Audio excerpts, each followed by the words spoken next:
ಭಾರತದ ಪ್ರಮುಖ ಬಂದರುಗಳು ಅದರೊಳಗೆ ಒಂದೊಂದಾಗಿ ನೋಡೋಣ. Major ports in India. ಮೊದಲನೇದಾಗಿ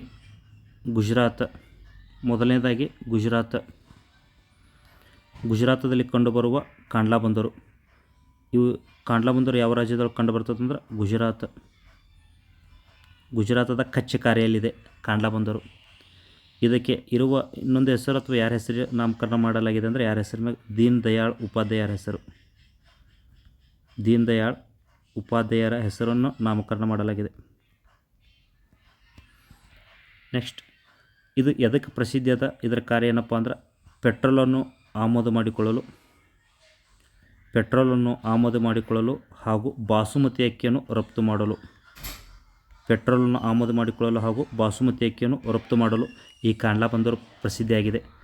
ದೇಶ ವಿಭಜನೆಯಾದ ನಂತರ ಹಾಗೂ ಮೊದಲ ಪಂಚವಾರ್ಷಿಕ ಯೋಜನೆಯಲ್ಲಿ ಈ ಬಂದರಿನ ನಿರ್ಮಾಣ ಕಾರ್ಯವಾಯಿತು. ಹೀಗಾಗಿ ಇದನ್ನು ದೇಶ ವಿಭಜನೆಯ ಕೂಸು ಅಂತೇಳಿ ಅಥವಾ ದೇಶ ವಿಭಜನೆಯ ಶಿಶು ಅಂತೇಳಿ ಈ ಕಾಂಡ್ಲಾ ಬಂದರಿಗೆ ಕರೀತಾರೆ. ನೆಕ್ಸ್ಟ್, ಎರಡನೇದಾಗಿ ಮುಂಬೈ ಬಂದರು ಕಂಡುಬರುವ ರಾಜ್ಯ ಮಹಾರಾಷ್ಟ್ರ. ಇದಕ್ಕೆ ಏನಂತ ಕರೀತಾರೆ ಅಂದ್ರೆ ಗೇಟ್ವೇ ಆಫ್ ಇಂಡಿಯಾ ಅಂತೇಳಿ ಕರೀತಾರೆ. Gateway of India. ಇದು ಹತ್ತಿ ಬಟ್ಟೆಯನ್ನು ರಫ್ತು ಮಾಡಲು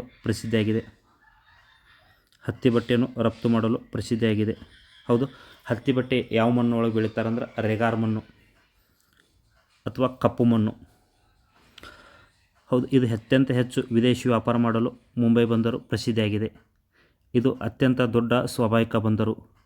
ಈ ಮುಂಬೈ ಬಂದರು ಇದರ ಒತ್ತಡವನ್ನು ತಡೆಯಲು ನಿರ್ಮಾಣ ಮಾಡಿದ ಮತ್ತೊಂದು ಬಂದರು ಯಾವುದಂದ್ರೆ ನವಸೇವಾ ಬಂದರು.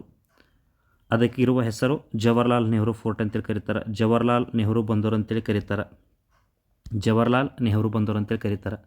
ಹೌದಾ, ಇದು ಅತ್ಯಂತ ಜನಸಂದಣಿಯಿಂದ ಕೂಡಿದ ನವಸೇವಾ ಬಂದರು ಅತ್ಯಂತ ಜನಸಂದಣಿಯಿಂದ ಕೂಡಿದ ಹಾಗೂ ಆಧುನಿಕ ಮೂಲಭೂತ ಸೌಕರ್ಯಗಳನ್ನು ಒಳಗೊಂಡ ಬಂದರು. ಹೈಟೆಕ್ ಫೋರ್ಟ್ ಆಫ್ ಇಂಡಿಯಾ ಅಂತ ಕರೀತಾರೆ ನವಸೇವಾ ಬಂದರಿಗೆ.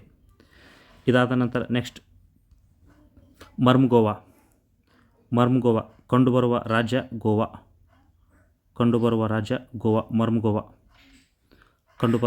ಗೋವಾ. ಈ ಕಡೆದೆಲ್ಲ ಪಶ್ಚಿಮ ಕರಾವಳಿ, ಇದು ಎಲ್ಲ ಪೂರ್ವ ಕರಾವಳಿ. ಹೀಗಾಗಿ ಪಶ್ಚಿಮ ಕರಾವಳಿಯಲ್ಲಿ ಅತ್ಯಂತ ಹೆಚ್ಚು ಕಬ್ಬಿಣ ವಸ್ತುಗಳನ್ನು ರಫ್ತು ಮಾಡಲು ಬಂದರು ಯಾವುದಂದ್ರೆ ಮರ್ಮ್ ಗೋವಾ ಬಂದರು. ಇದಾದ ನಂತರ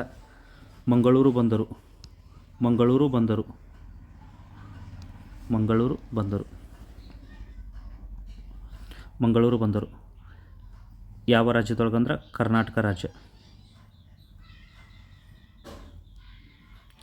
ರಾಜ್ಯದೊಳಗೆ ಕಂಡು ಬರ್ತದೆ. 1974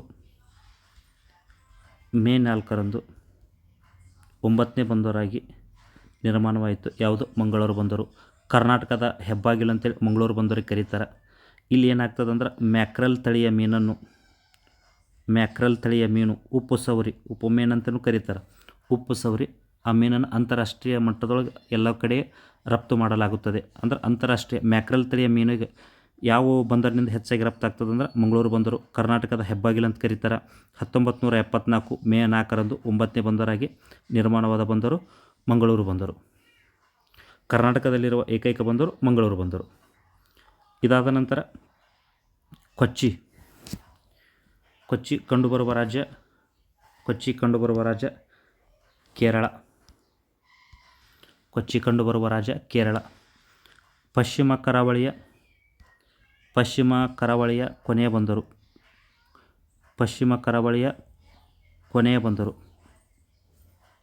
ಈ ಕಡೆದೆಲ್ಲವೇನಿದು ಪಶ್ಚಿಮ ಕರಾವಳಿ ಅಂತ ಹೇಳಿದ್ದೀನಿ. ಹೌದಾ, ಈ ಕಡೆದೆಲ್ಲವೂ ಪೂರ್ವ ಕರಾವಳಿ. ಪಶ್ಚಿಮ ಕರಾವಳಿಯ ಕೊನೆಯ ಬಂದರು ಕೊಚ್ಚಿ. ಇದಕ್ಕೆ ಏನಂತ ಕರೀತಾರೆ? ಮಲಬಾರ್ ತೀರದೊಳಗೆ ಕಂಡು ಬರ್ತದೆ. ಮಲಬಾರ್ ತೀರ ಗೊತ್ತಿರ್ತದೆ. ಇದು ಎದಕ್ಕೆ ಫೇಮಸ್ ಅಂದರೆ ಮಸಾಲೆ ಪದಾರ್ಥಗಳಿಗೆ ಫೇಮಸ್.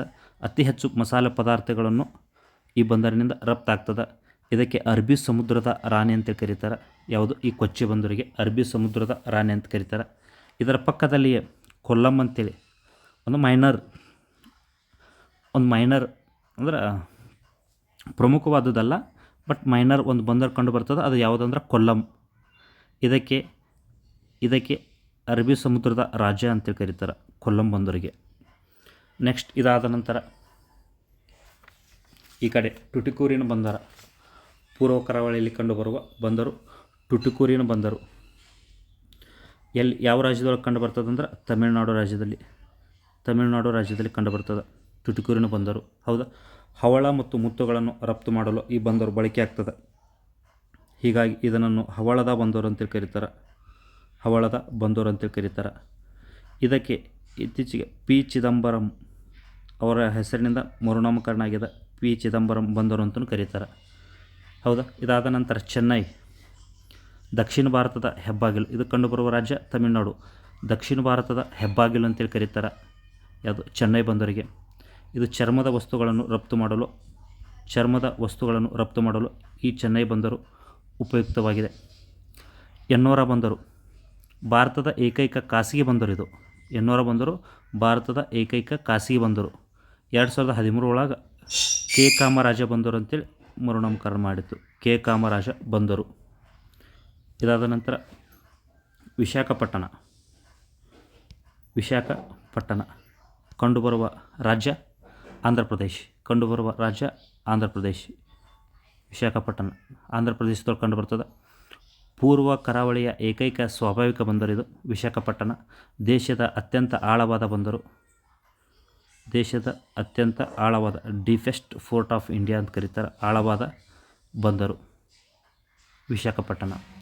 ಹೌದಾ, ಇದರ ಸಮೀಪನೇ ಈಗ ಹೆಂಗೆ ಕೊಲ್ಲಂ ಕಂಡು ಬರ್ತದಲ್ಲ, ಈ ವಿಶಾಖಪಟ್ಟಣದ ಸಮೀಪ ಗಂಗಾವರಂ ಅಂತೇಳಿ ಒಂದು ಮೈನರ್ ಕಂಡು ಬರ್ತದೆ. ನೆನಪಿರ್ಬೇಕು, ಗಂಗಾವರಂ ಅಂತೇಳಿ ಇನ್ನೊಂದು ಮೈನರ್ ಫೋರ್ಟ್ ಕಂಡು ಬರ್ತದೆ. ಇದಾದ ನಂತರ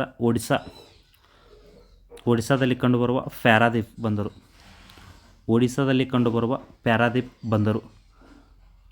ಇದು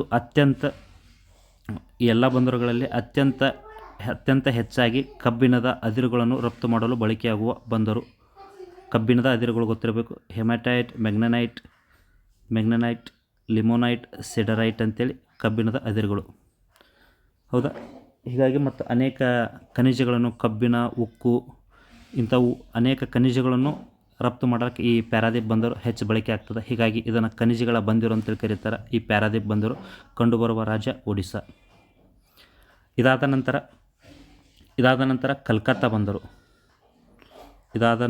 ಕೋಲ್ಕತ್ತಾ ಬಂದರು ಕಂಡುಬರುವ ರಾಜ್ಯ ವೆಸ್ಟ್ ಬೆಂಗಾಲ್, ಪಶ್ಚಿಮ ಬಂಗಾಳದೊಳಗೆ ಕಂಡುಬರ್ತದೆ. ದೇಶದ ಏಕೈಕ ನದಿಯ ಬಂದರು ಅಂತ ಕರೀತಾರೆ. ದೇಶದ ಏಕೈಕ ನದಿಯ ಬಂದರು ಯಾವ ನದಿ ಅಂದ್ರೆ ಹುಗ್ಲಿ ನದಿ ಒಳಗದ. ಹುಗ್ಲಿ ನದಿ ದಂಡೆ ಮೇಲೆ ಅದ. ಹುಗ್ಲಿ ನದಿಯ ದಂಡೆ ಮೇಲೆ ನಿರ್ಮಾಣವಾಗಿದ್ದು ಅತಿ ಹೆಚ್ಚು ಹೂಳಿನಿಂದ ತುಂಬಿದ ಬಂದರಿದು. ಚಹಾ ರಫ್ತು ಮಾಡಲಿಕ್ಕೆ ಹೆಚ್ಚಾಗಿ ಬಳಕೆ ಆಗ್ತದೆ. ಹೀಗಾಗಿ ಇದನ್ನು ಚಹಾದ ಬಂದರು ಅಂತ ಕರೀತಾರೆ. ಅದಷ್ಟೇ ಅಲ್ಲದೆ ಸೆಣಬನ್ನು ರಫ್ತು ಮಾಡ್ತಾರೆ. ಹೀಗಾಗಿ ಗೋಲ್ಡನ್ ಫೈಬರ್ ಫೋರ್ಟ್ ಅಂತೇಳಿ ಈ ಕೋಲ್ಕತ್ತಾ ಬಂದರಿಗೆ ಕರೀತಾರೆ. ಗೋಲ್ಡನ್ ಫೈಬರ್ ಫೋರ್ಟ್ ಅಂತೇಳಿ ಕರೀತಾರೆ. ಪೂರ್ವ ಭಾರತದ ಹೆಬ್ಬಾಗಿಲು ಅಂತಲೂ ಈ ಕೋಲ್ಕತ್ತಾ ಬಂದರಿಗೆ ಕರೀತಾರೆ. ಇನ್ನು ಹಾಲ್ದಿಯಾ ಬಂದರು ಅಂತೇಳಿ 1979 ಘೋಷಣೆ ಆಗಿದ್ದು ಕಲ್ಕತ್ತಾ ಬಂದರದ ಒತ್ತಡ ತಡೆಗಟ್ಟುವ ಸಲುವಾಗಿ ಇಲ್ಲಿ ಪಶ್ಚಿಮ ಬಂಗಾಳದಾಗ ಹಾಲ್ದಿಯಾ ಅಂತೇಳಿ ಇನ್ನೊಂದು ಬಂದರ ನಿರ್ಮಾಣ ಆಗಿದೆ. ಹಾಲ್ದಿಯಾ ಈಗ ಹೆಂಗೆ ಇಲ್ಲಿ ಮುಂಬೈ ಬಂದರ ಒತ್ತಡ ತಡೆಗಟ್ಟಲು ನವಸೇವಾ ಹಂಗಾಗ್ಯದ, ಹಂಗೆ ಕೋಲ್ಕತ್ತಾದ ಬಂದರದು ಇದು ಒತ್ತಡವನ್ನು ತಡೆಗಟ್ಟಲು ಹಾಲ್ದಿಯಾ ಬಂದರು ಇದು ನಿರ್ಮಾಣವಾಗಿದೆ.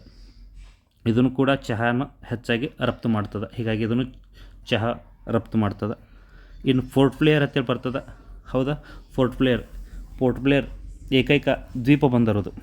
ಏಕೈಕ ದ್ವೀಪ ಬಂದರು ಯಾವುದಪ್ಪ ಅಂದ್ರೆ ಪೋರ್ಟ್ ಬ್ಲೇರ್ ಬಂದರು 2013-14 ಸಾಲಿನಲ್ಲಿ ಇದು ಸ್ಥಾಪನೆ ಆಗಿದೆ. ಭಾರತದ ಏಕೈಕ ದ್ವೀಪ ಬಂದರು.